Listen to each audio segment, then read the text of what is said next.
Assalamualaikum warahmatullahi wabarakatuh. Perkenalkan, nama saya Lutfi Abdurrahman, peserta Lasar CPNS dari Kabupaten Garut tahun 2021, gelombang 10 angkatan 54. Di sini saya akan menjelaskan materi tentang manajemen ASN. Adapun materi yang akan saya sampaikan sebagai berikut. Pertama, pengertian ASN dan manajemen ASN. Kedua, kedudukan, fungsi, tugas, dan peran ASN. Ketiga, hak dan kewajiban ASN. Keempat, kode etik dan kode perilaku ASN.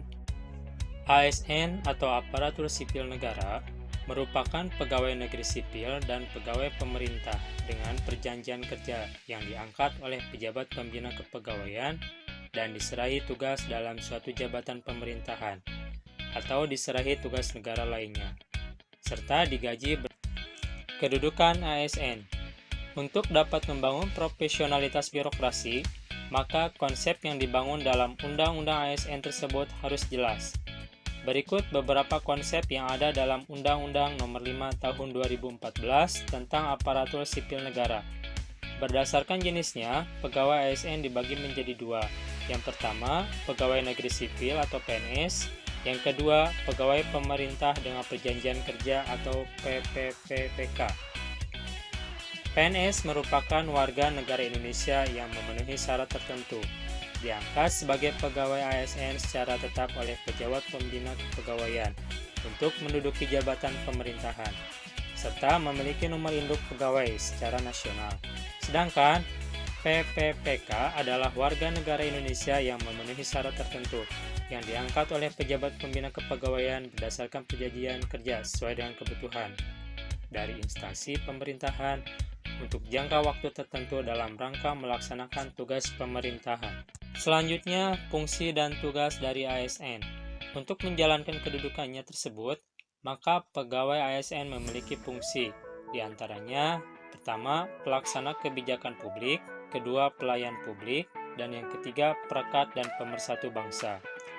Kemudian, ada beberapa tugas pegawai ASN, diantaranya yang pertama, melaksanakan kebijakan yang dibuat oleh pejabat pembina kepegawaian sesuai dengan ketentuan peraturan perundang-undangan. Kedua, memberikan pelayanan publik yang profesional dan berkualitas. Serta yang ketiga, mempererat persatuan dan kesatuan negara Kesatuan Republik Indonesia. Kemudian, peran dari pegawai ASN, yaitu sebagai perencana, pelaksana, dan pengawas penyelenggaraan tugas umum pemerintahan dan pembangunan nasional melalui pelaksanaan kebijakan dan pelayanan publik yang profesional, bebas dari intervensi politik, serta bersih dari praktik korupsi, kolusi, dan nepotisme. Hak dan kewajiban dari ASN. Adapun perbedaan dari segi hak PNS dan PPPK.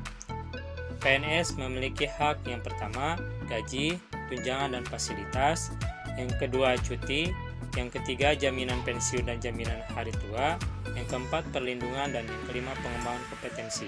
Sedangkan PPPK berhak memperoleh pertama, gaji dan tunjangan, yang kedua, cuti, ketiga, perlindungan, dan yang keempat, pengembangan kompetensi.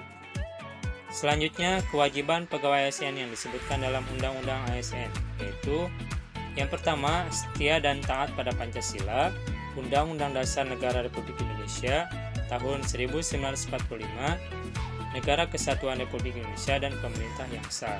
Kedua, menjaga persatuan dan kesatuan bangsa. Yang ketiga, melaksanakan kebijakan yang dirumuskan pejabat pemerintah yang berwenang. Keempat, mentaati ketentuan peraturan perundang-undangan. Yang kelima, melaksanakan tugas kedinasan dengan penuh pengabdian, kejujuran, kesadaran, dan tanggung jawab. Serta yang keenam, menunjukkan integritas dan keteladanan. Dan yang terakhir, mengenai kode etik dan kode perilaku. Kode etik dan kode perilaku berisi pengaturan perilaku pegawai ASN, diantaranya pertama, melaksanakan tugasnya dengan jujur, bertanggung jawab, dan berintegritas tinggi. Kedua, melaksanakan tugasnya dengan cermat dan disiplin. Ketiga, melayani dengan sikap hormat, sopan, dan tanpa tekanan. Keempat, melaksanakan tugasnya sesuai dengan ketentuan peraturan perundang-undangan.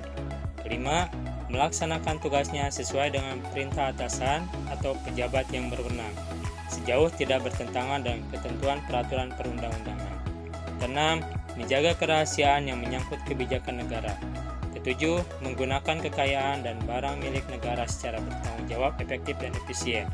Delapan, menjaga agar tidak terjadi konflik kepentingan dalam melaksanakan tugasnya. Demikian pemaparan tentang manajemen ASN, semoga bermanfaat. Terima kasih. Wassalamualaikum warahmatullahi wabarakatuh.